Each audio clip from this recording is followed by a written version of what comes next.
social media. You need to start thinking about your social media, but you don't need to do it all. Pick one or two, and that's it. You don't need to do it all. One of the things that you can do, and this is what I do for mine, is if a particular social media site is popping, as in everybody's using it, but it doesn't quite fit your personality, then go and sign up for an account and squat on the handle. Seriously, just sit there and squat on it. You might have to go in and log in every, say, couple of weeks or something like that, maybe like an odd post here and there, and that's about it, just to show that the account is active. But just squat on it. If you don't have the mental bandwidth for it, then don't do it. TikTok, believe it or not, is like that for me. I don't have the mental bandwidth to do the videos, and it's not really my audience either. So I have a TikTok account, but I don't use it. Everyone, welcome back to Living the Next Chapter. I have someone joining me from a different place, far from where I am. And for me, it's like the afternoon, it's sunny, it's Canada, and I'm out here enjoying all of the good sunshine. My guest is joining me, and it's early morning where they are, and the sun hasn't even come up yet. So it feels like the middle of the night. But Judy is here. She has lots of stuff to talk to us about all around the internet. Hey, have you heard about this thing, everyone? It's called the internet. Judy's going to explain everything to us. And she has a great new book, and she's a great person to talk to. And she's great at bathroom renovations. If you ever need somebody to help you, Judy can help you. Judy, welcome to the podcast. Nice to have you here. Thank you. And no, I'm not great at bathroom renovations. I'm great at pulling out my hair about bathroom renovations, but no. That's a different podcast altogether. That's a completely different podcast. And Judy has the name of a contractor to not hire. If you're looking for bathroom renos, Judy, where are you in this big world of ours? So I'm actually in New Zealand, more specifically in Christchurch, New Zealand. So I am in the South Island of the beautiful country that was where we filmed Lord of the Rings. Yes, hello, Lord of the Rings. Were you in that movie? And no, I wasn't. Okay. I wasn't, but I actually do know some people who were extras. And Lord of the Rings was filmed in a variety of different locations throughout New Zealand, and a couple of them are only like an hour's drive from where I live. So yeah, New Zealand. Beautiful. What I love about this new thing, I don't know if you heard about it, Judy, it's called the internet. New. Ugh. It's really new. Yeah, really new. It's been around for 20 years? There's not a lot of books about the internet, which I find maybe you should consider writing one. But this internet thing is really interesting because I can meet people and have a conversation like we're doing now. And it's amazing that we can do this, isn't it? Yeah. In fact, it was because of the internet, believe it or not, that actually has put me in a position where I'm able, one, to write the book that I've written, but two, to be able to actually just get out there and talk to others like yourself and connect to other writers, other editors, other people. And if it wasn't for the internet, I wouldn't even be in business. I wouldn't even have a business. So, hello. Okay, so it's good. So a segue is that really cool transition piece from one topic to the other, and they kind of relate. So my segue of the day here is, Judy, you've written a book about the internet. Exactly. How appropriate for you to be here. This is great. Tell everybody about your book, Judy. Come on. So my book is called The Hidden Traps of the Internet, Building and Protecting Your Online Platform. So the idea is the internet's actually quite a scary beast, especially when you start talking about how we are all connected and there are so many stories of hackers. I got an email yesterday from one of the systems that I use saying that they've been hacked. And I was like, oh, thank you very much. So these are the sort of things, it's freaky and a scary place. And we're getting more scams coming through. Our phones are now going through the internet, or at least mine is. I don't have a landline anymore. We've got the Zoom, banking is online. Everything has actually gone to the internet, and it's become rather scary. But as a writer, we actually have to be online. If you do not have an online presence, you will struggle to get your books out there. And we tend to look at this and go, oh, it's too much. I mean, between social media, websites, newsletters, just general communication, it is way too much for us to take on. And so I wrote this book as more of a how-to guide on building a platform, but doing it safely. Because there are some tricks that we can play to actually keep our bank accounts safe, keep our personal details safe, to actually separate our social media, which is actually one of the biggest hacking risks, is the social media, is to keep that separate from everything else. So we can protect our books, we can protect our intellectual property, we can protect all of this stuff. There are so many things to think about, and it's just overwhelming at times. So it's just one step at a time. That's become my mantra for this year.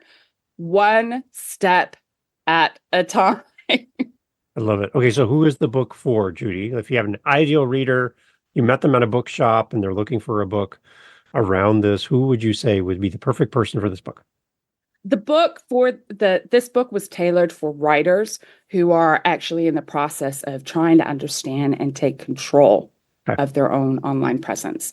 They know they have to do it, but they're scared and they don't really know where to start. Okay. And that's where this is for. So we're talking about both the new writer that's just starting on the scene, as well as the established writer who actually has the collection of books, but hasn't necessarily thought about the online presence before, hasn't really built that sort of network, because there are some established writers out there for that. But it's basically the writer who is wanting to get into this and take control of it. Okay, so we have three different authors, Judy. We have an author who has an idea or concept for a book, hasn't started, an author writing their book right now, and an author who's published and talking about their book. At what stage should we start our online presence in support of our author journey? When should we start? You should start the moment you make the decision that you ultimately want to be published. Okay. So if you've got that idea and you are in the process of drafting it and you decide, I ultimately want to get this published, you start. The reason why is because it takes time to put all of this together. There are so many working parts that have to fit into place, and it takes time. You are not going to be, oh, I suddenly have 1,000 followers on social media, or at least not 1,000 quality social followers. So you actually have to do the interactions, and you have to take that time and do that presence.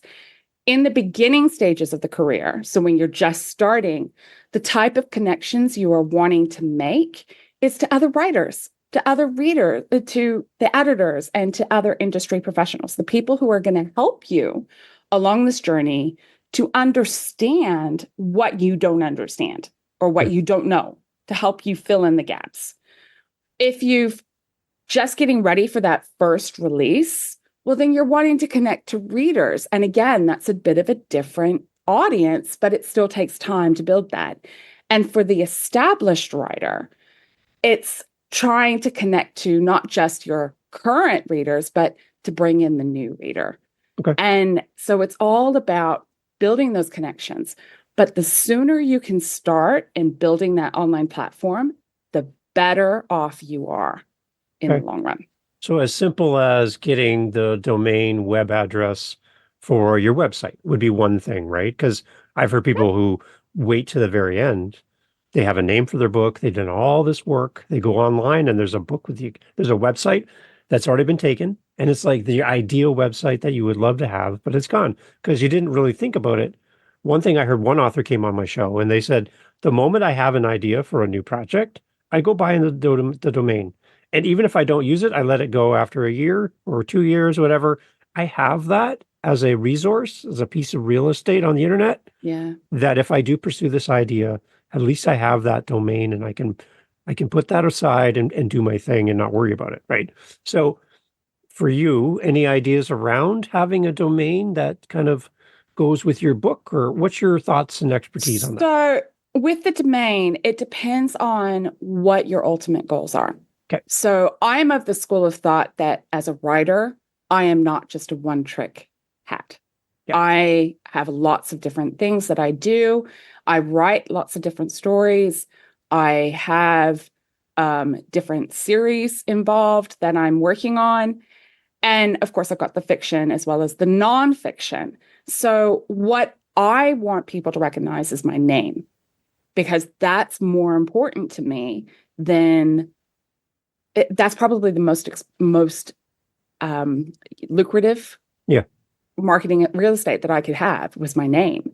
Good. So I have a domain that's associated with my name, but choosing the right domain name in terms of the pen name itself, that's not an easy thing to do as well. Because when I first started, the name Judy Mohr, specifically my spelling of Mohr, is actually a very common name. I didn't realize how common it was until years ago when I was actually doing my research about what would be the most ideal situation. And I, in the end, put my middle initial in, and suddenly I came up clean and golden, and I was it. So that's why I have Judy L Mohr rather than some of the other variations that I could do. But I thought about it. That was a hard choice to make. Mm-hmm. Do a Google search. Find out what comes up with your names. But the other school of thought is to name it on a series. And that might work well for, say, a children's writer. So if we think of like Bernstein Bears. Yeah.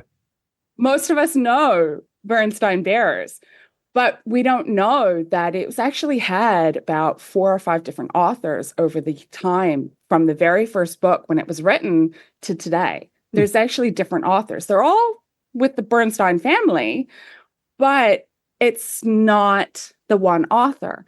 But from a children's perspective, they just know they can just type in Bernstein Bears and it will come up. Yeah. So having a domain name on the series for children's books has merit. Yeah. But you have to think about where your ultimate goal is, what you're going to do.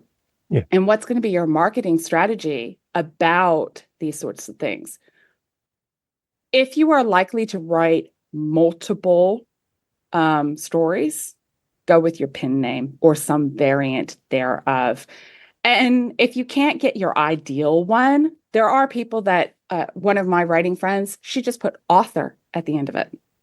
She couldn't get her ideal, just her name, but she could with the author on the end. Nice. So there are things that you can do. Okay. So tell us more. What else is in your book that's going to help us create our space online and be safe? I really want to hone in on the safety part of what we're talking about today, but take us kind of through, like, if we could kind of do like an overview of the chapters. How do we walk through the book? What are we going to learn? Okay, so the way the book starts is that I talk about the safety, and I talk about what the different categories of internet safety are. Because in my opinion, there are 3 different categories. One of them is the site settings, which it tends to be a series of toggle switches or drop-down menus. And it's kind of in our control, but it's kind of not.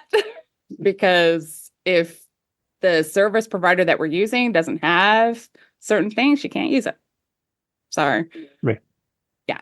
And then I talk about dealing with computer safety and dealing with the things that we can control, which is things like having a firewall and a virus check on your computer.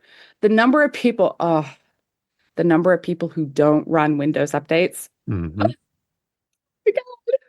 That is such a huge risk. Run the Windows updates. Please, please, I beg you. Mm-hmm. Just run them. Yeah. I know, with the Mac updates as well, there's a lot of people who are under the impression that Mac is actually more secure than Windows when it comes to viruses. No, it's not. Yeah. Sorry. So run those updates. And I talk about things like malware and what happens and how they work and those sorts of things. Then I talk about the most dangerous form of internet security, and that's what we post, because we do it to ourselves. I have seen people post their credit cards, photos of their credit cards online. I kid you not. I have seen this. I have seen people post photos of their mail with their home address right there in the photo. I have seen people post, and this one, I couldn't believe this one. People post photos of their brand new car. They're so proud of it. And there in the photo is the license plate number. Mm-hmm. And in New Zealand, you can go to the New Zealand equivalent at the DMV and pay, I think it's $30, and you can get the full registration information for that vehicle if you've got the license plate, make, and model. And there's a lot of places around the world, this is what it's like, but people have posted it. And they'll show on holiday, I am away on holiday, but there's actually a term and condition in your contents insurance that says if you have posted on social media that you are away, your contents insurance is null and void. So you are not covered if you're burgled. It's like, oh my God, we do it to ourselves. Yeah. This is the most dangerous aspect. So I frequently focus on that one throughout the rest of the book, because it's like, guys, you need to be aware of the information that you're putting in. But then I shift a little bit within the book. I shift away from social media and from the internet security side of things, just so people know that, look, as long as you're thinking about it and you're being smart, not too smart, because sometimes we think we're being really, really smart and it can go really bad. But, as long as you're thinking it through, then you will be safe pretty much for the most part. And I talk about websites, website designs. Even though you might be hiring somebody to actually design your website for you, you need to know what content needs to go in place. You need to know what functions you want. You need to know what functions you don't want.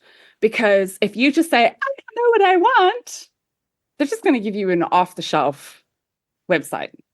And it's not going to be you. It's not going to be understanding. So I talk about, what is branding? How does branding work? What is the things that you want to incorporate within your branding, like the colors and the imagery and all of these sorts of things. I talk about that. Once I've gone through that, I start talking about the newsletter. What is the newsletter? What are some of the things that you need to think about? What are your legal requirements that you have to legally do? Because one of the things with the website, and I'm so amazed with this, it is actually now a legal requirement that all websites, if you are working in business, basically, and as a writer, you are a small business. Sorry, guys, but you are. All websites now have to have privacy policies. We are legally required to tell people what information we collect, how we use that information, and how we store it. That is a privacy policy, and it is a legal requirement. And the number of writers who don't have one is astonishing, absolutely astonishing. I came across an editor website recently, and they had a placeholder. Here's our privacy policy. And it just said, this is a placeholder for our privacy policy. It cracked up. It's like, really? Wow. Okay. So, for those that are listening, they're like, okay, Judy, I know I need one. How do I even do that? Like, how do I create my own privacy policy? Do you have a tool or a way to do that? All right. So the questions when it comes to dealing with a privacy policy, while I've actually in the book talked about the clauses that need to be present, I'm not a lawyer. Right. I have to stress that. I am not a lawyer. My recommendation, though, is like, we have all been up in arms about ChatGPT and we really don't like it. But believe it or not, this is one of the areas where ChatGPT probably should be used, because privacy policies are boring. Right. And they are stock standard. They don't actually have very many changes in the clauses. And where ChatGPT excels is actually simple language. Hmm. Is keeping it simple. Good. We can sometimes write things very complicated, but ChatGPT is really good at keeping the language simple and to the point and understandable for everyone. So all you have to do literally is go into any privacy policy generator and just say, give me a privacy policy, and then edit it so it actually fits your branding. So, where it says, oh, it's Soho, whatever company, put your name in. Yeah. You're going to change out. So it's your name, it's your references, it's talking about you, it's talking about what providers you use, those sorts of things. But then you can be snarky as well. So you can change the words up. We're writers. We know how to do these things. You can change up the words and be snarky if that fits your branding. But yeah, this is one of those things with a privacy policy. Just use a stock standard one. Be done with it. Yeah. Just be done with it. Move on. But have it. But right? have it. Yes. Yeah. Okay. But have it. So you talk about newsletters. Back to my question about when should you start a website? Before you start writing, during, or after? When should you start your newsletter and start building a newsletter base? Because I have heard that publishers love when an author walks through the door and says, here's my book and here's my newsletter list. I've built a community. I've done all the blood work behind this before I've hit publish. They really do like the fact that you have a community around you as an author. So when do we start building our email newsletter? Again, as soon as you start thinking about that's where you're going to go. Yeah. It basically, and don't be afraid of the fact that you might have only 3 subscribers for an incredibly long time. Don't be afraid of that. Be consistent with when you send out. The moment you have somebody else on your list that's not you, because you should actually subscribe to your own newsletter lists. Good idea. I don't know why some people don't, but I do it mainly because I program some of my newsletters in advance. And when I get it coming in, I'm like, oh, that's what it is. And then I get a chance to quickly look to make sure that, yeah, it did go the way it was supposed to. That way I can make a correction if I have to. It's like, it is a good practice to subscribe to your own newsletter list. But as soon as there is somebody else on that newsletter list, treat them like it's a big list. Yeah. They're just as that initial subscriber is just as important as that 1,000th subscriber. They're just as important. But in terms of what you put in, talk about your journey. Talk about the frustration. Like, I am pretty sure that my next newsletter is probably going to talk about the headaches that I've been having about my toilet renovations. The bathroom renovation. Yeah. I'm pretty sure that that's what's going to go in. Don't know, haven't decided yet. But, these are the sorts of things that you can put in. It's your journey.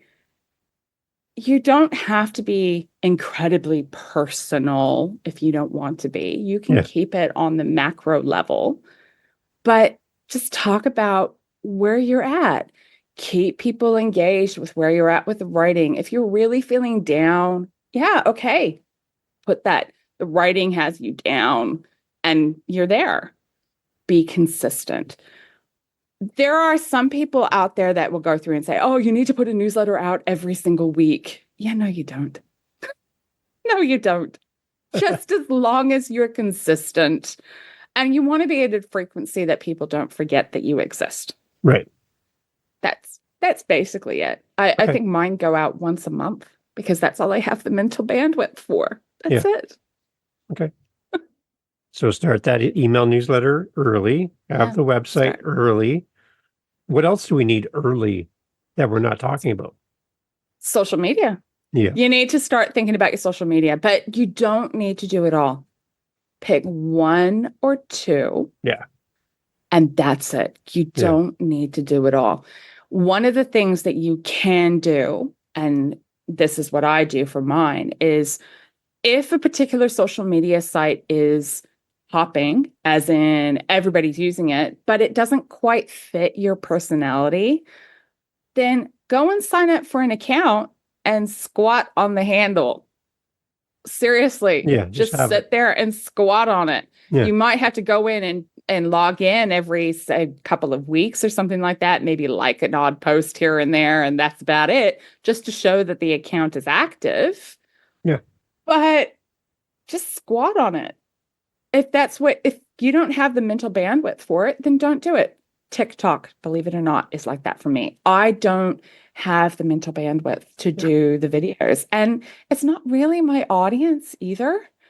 So I have a TikTok account, but I don't use it. Yeah. I'm just squatting on the handle. It's real estate, really. Yeah. It's real. That's all it is, right? So have your Yeah. Facebook or your Instagram, whatever. Yeah, and it's all part of your branding as well. So you ideally want to have the same URLs or the same handles everywhere you go. So the moment a social media pops up that everybody's like, oh, this is the latest, greatest thing, sign up, get the URL that you want, and then just Mark it. occasionally go in and then just use your favorites. Yeah. And stick to your favorites until your favorites are no longer your favorites. And then you start looking at one of the other accounts that you happen to have. Right. Good. I love it. Okay, so we talked safety. We talked about when. What else is your book going to help us? We're not going to give it all away because we obviously want people to buy the book. But what else are we going to find in here that's going to be a great value for, especially for the authors that are listening? So I do have a conversation in the book about AI because within author realm at the moment, AI and AI generated material is a hot topic, very, very hot topic. And in the conversation, it's more about my choices and why I've made my decisions and why I've done it. But one of the things that I did want to point out, and I think it's important to understand, is that right now, AI is a copyright mess, absolute copyright mess. There's two different aspects within this copyright argument with AI at the moment. And one of them is, were copyrighted material used in the training? And what is the compensation associated with that? That's one argument. I'm not going to even get into that because that's just not worth my time and effort at this point in time because it's sitting with the courts. Right. The other aspect of it, which is probably more important for writers, especially new writers, is that under US copyright law, anything that is AI generated is not covered under copyright.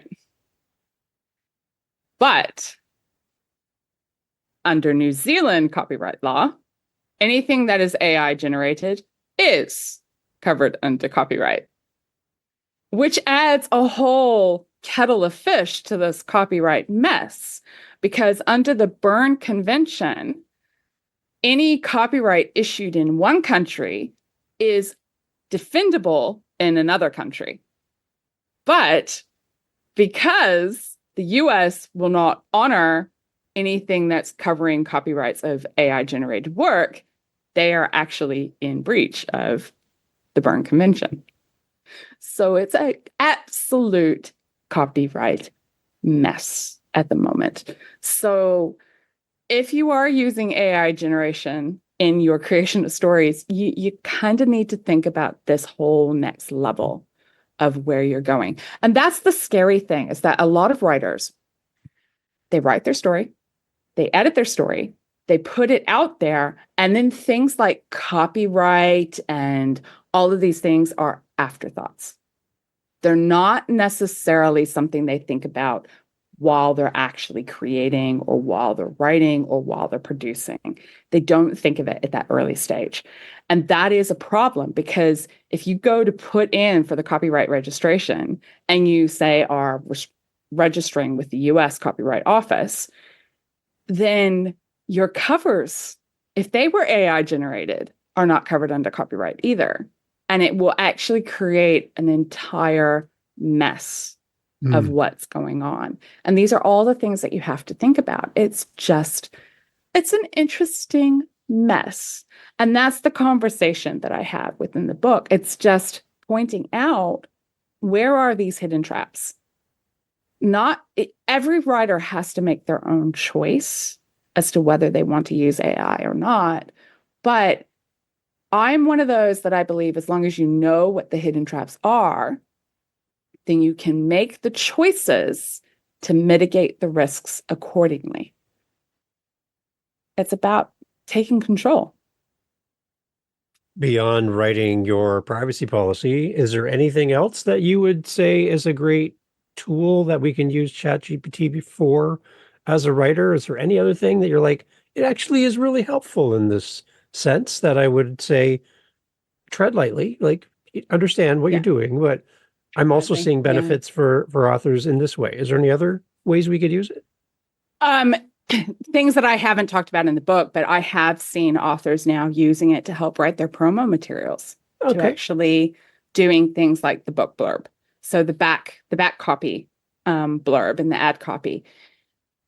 I don't know about you, but distilling 100,000 word manuscript into 250 words is a headache and a nightmare, and I hate doing it. Yes. So if you can get a AI program to do it and it still has your flavor and it still is you, then sure, I don't see a problem with that. I also know of some writers who are using it to help with the research part of things. So particularly with historical. Now, there's always going to be a question about accuracy and how accurate these things are. But sometimes it comes down to knowing what the buzzwords are. And if you don't know what the buzzwords are, doing that Google search for yourself can sometimes be really hard because you just don't know what you should be searching for. Where ChatGPT can help you find the buzzwords, and then you can be off down that rabbit hole and doing your own research and carrying on from there. And in some cases, for one of my friends who writes historical romance, ChatGPT came up with the perfect explanation to how to describe the sitting room of a particular location that she was wanting to use. Interesting. It's just like, oh yeah, that sounds cool. And when you're doing things like that, it becomes AI assisted. Yeah. It's not AI generated. Right. It is a different category. I use Pro Writing Aid in my writing.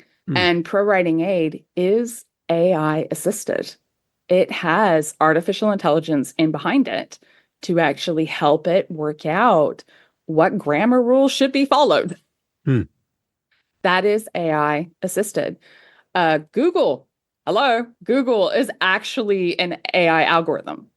Right. It's constantly learning. It's working out what you want to know, and it's constantly using your searches to improve its algorithm. It is, by all definition, AI. So if you're using Google, you're using AI to help, to assist. Yeah. And that's where I draw the line, is at what point does it become generation to assist? Yeah. So I was working with a journalist here in Canada, and when he's writing, he's looking for source material for everything he does. So he's started using perplexity.ai. Have you heard about that one? No, I haven't. So perplexity.ai gives you the cited resources for every result. So it actually has the article it referenced in point number 1. It has a little notation, and you can click the link and go right to where it pulled it from, and you can find where it got its sources from. It also, I did a search on interview basics for podcasters. Okay. So I did that search on Perplexity. It actually brings back like script, like you'd see in ChatGPT, but it brought back audio and video results as well. My podcast showed up as a result to my question. And I'm like, hang on, talk about giving me back my words, right? So I'm like, there I am as a result on my own search.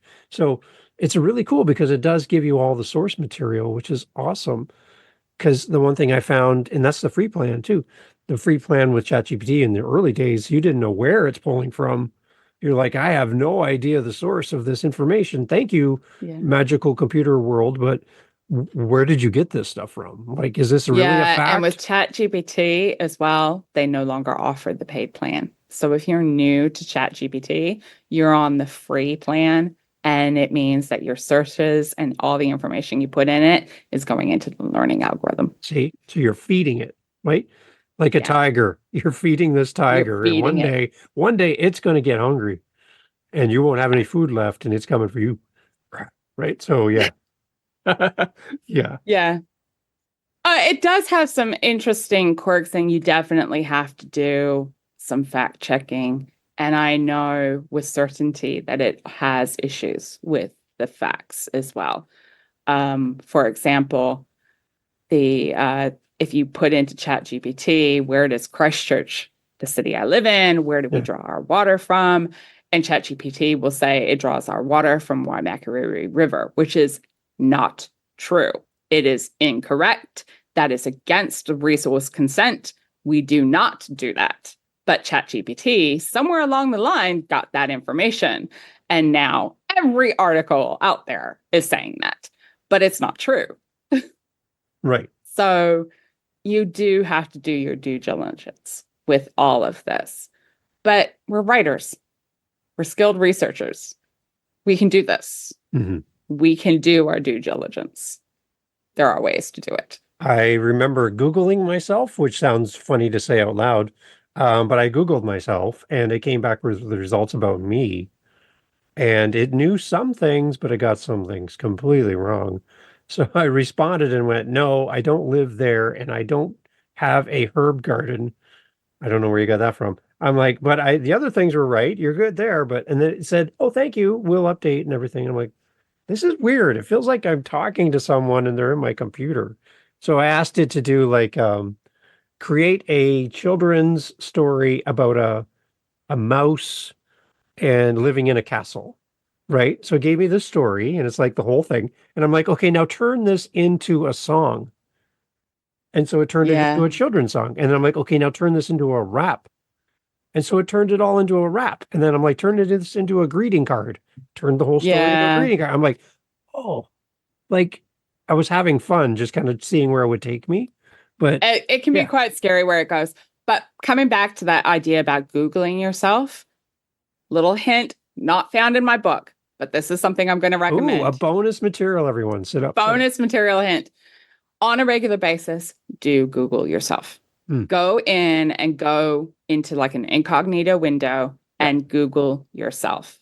Because what you want to do, if you are doing your SEO rankings correctly, and I do talk about SEO and how to build SEO Okay. So within for somebody who the doesn't know book. SEO, so Okay. just yeah, SEO means search engine optimization. thank you. So these are the things that you might put in, like little keywords, you might put in certain tags somewhere. It's basically all the little tricks that you can play to help Google index your articles or your pages or your books so that when somebody does a Google search, they come up at the top of the list.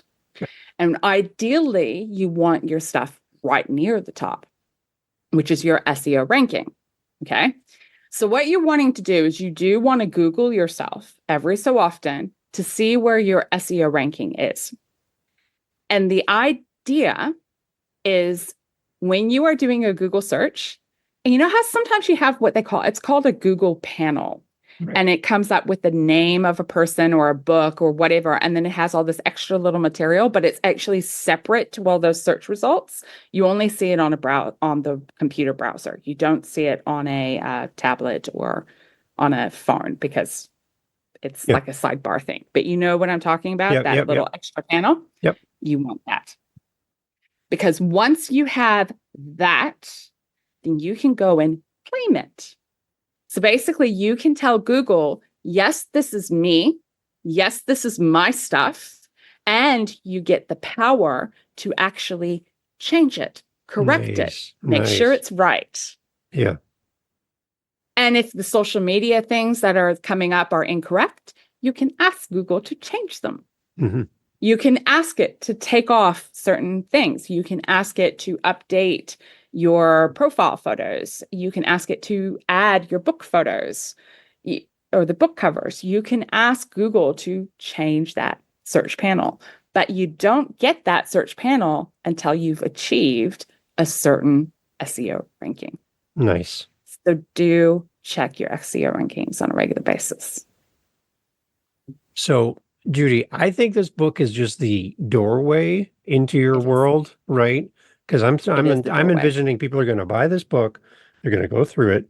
But the one thing about the internet is it just changed 5 times since we've been recording this episode. So there's new things happening all around us all the time. So we buy the book, we read through the book, but we have questions. Judy, we're like, okay, I have a list and I need to talk to you. Is that something that you would actually be available to for a reader to actually speak with them? And if so, you say yes, good. Where do we go to do that? And before we close off our conversation today, I do have another question at the end here, but where do we go to connect with you? And what does that look like as a reader interacting with you? Explain that to me. How does that all work? So if it's a one-off question that you're just like, I really just need to know this one-off question, then reach out to me through my social media quite happily, and I will happily answer those questions. I'm on Facebook, Instagram, Twitter. Well, it's now called X, but I am there. I think I've got Blue Sky. Like I said before, I do have TikTok, but I don't tend to use it. But on all the social media accounts that are out there, what you want to do is just look up my name, Judy L Mohr, and you'll find me on the various different social media, which is fantastic. But if you're wanting something that's a bit more in depth, I do actually offer coaching and offering all of these sort of like one-on-one coaching services.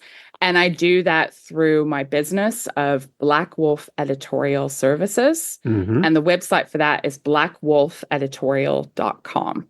Good. So you can just go into there and just say, inquiry about services. It's going to ask you about books, but all you just say is like, look, I'm actually more interested in getting some coaching on building my online platform safely. Okay.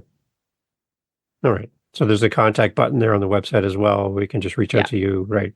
Okay. Awesome. My podcast is called Living the Next Chapter. Welcome to the show, by the way. As we're wrapping up, I have to ask, this is one of my favorite questions to ask everybody because it's the name of the show and I get to say the name of my podcast, which makes me happy. At livingthenextchapter.com, by the way. Living the Next Chapter is all about what is next for you and how you're living your next chapter as an author. Can you kind of give us an insight on what's coming for you down the road and the books out there in the world? We're talking about it. We're celebrating you as an author, but like what's coming up for you? Like what's coming down the road? What can we anticipate from Judy? Well, what's coming up is that fiction is coming out. Yes. So I am working towards releasing some short stories. Good. Finally, I've got the covers from the cover designers, and they are absolutely stunning covers. So they're going to come out soon. Good. I'm also in the process of the final stages of a novel. It's actually, I had been calling it sci-fi thriller for such a long time, but it's not. Well, it is, because it turns out it's cyberpunk. This is all part of this marketing program that I'm doing that I've been taking through the Women in Publishing group. And I've suddenly had this epiphany that I'm actually writing cyberpunk of all things. So, if for those of you who are wondering what cyberpunk is, think things like Altered Carbon, not Resident Evil. My brain just suddenly, Blade Runner. I was just sitting there thinking, Blade Runner is cyberpunk. The Total Recall, and I'm talking the one that was the Colin Farrell version, not the Arnold Schwarzenegger version. Mm-hmm. That is cyberpunk. Cyberpunk is basically where you have, it's near future world, dystopian, but it is a blend of the low life that's happening within society, but high tech as well. Nice. So it's a nice blend. And I was like, oh, but that is going to come out in 2025. There's a lot of moving parts that have to work here, guys. It's not just getting the platform going. It's also making sure I've got the covers right, that the editing is right, that the marketing is right. I am still trying to figure out how I'm going to do an audiobook because I know audiobooks sell well. Yes. So I'm still trying to figure this all out. There's a lot of moving parts that have to go into place, which is why I'm looking at 2025 for that instead of 2024. But it's a big project and I'm looking forward to it. It's going to be so cool. I've had some audiobook narrators on my show, voice actors that do work for Audible. They are awesome. I'm fascinated by audiobooks. So I love that. So definitely I'm excited about that. And would you please promise then to come back as the new novel gets ready to be released, that we can have a follow-up conversation with you on the podcast? Would you please do that? Definitely. Really? Not a problem. Yes. I don't have to like convince you or anything. You would No, come you back? don't have to convince me. It's easy. I love it. I love it. Okay, Judy, the website again before we go. The website is blackwolfeditorial.com. So that's where you can get if you're wanting consulting stuff. But if you're wanting to follow about my journey with the books and the fiction coming up, please follow me through my website. And that's Judy L Mohr, spelled MOHR.com. So yes, I have two websites, guys. One is for the business. One is for my writing journey. We'll have both in the show notes, so you can go to both. And Judy, thank you so much for doing this. Thank you for getting up early on your side of the world to be a part of the podcast. I'm so glad to have you on the show. Come back. And congratulations on the bathroom reno in advance. That it's going to happen. I have faith that it's going to happen for you. I have faith. It's got to happen. We'll get away from the wobbly toilets. Yeah. I love it. So if you're a great, renovator and you live in her part of the world, please reach out. She's looking for some help. But Judy, thank you so much for being on the podcast. Thank you very much.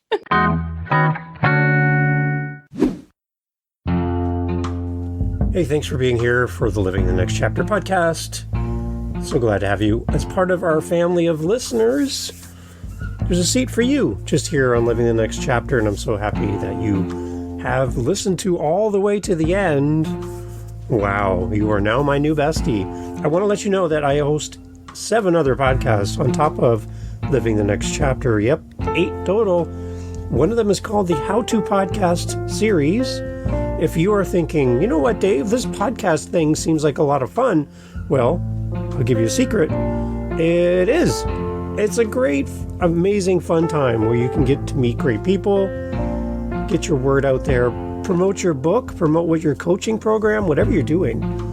Podcasting is great. And if you want to learn how to do this, what you're hearing right now, head over to howtopodcast.ca and look up the How to Podcast series on YouTube, whatever app you're listening on. You'll find me there. And I'd love for you to come listen to how to do this. And if you're interested and have questions on how to podcast, reach out to me at howtopodcast.ca. Thank you for listening. Talk soon.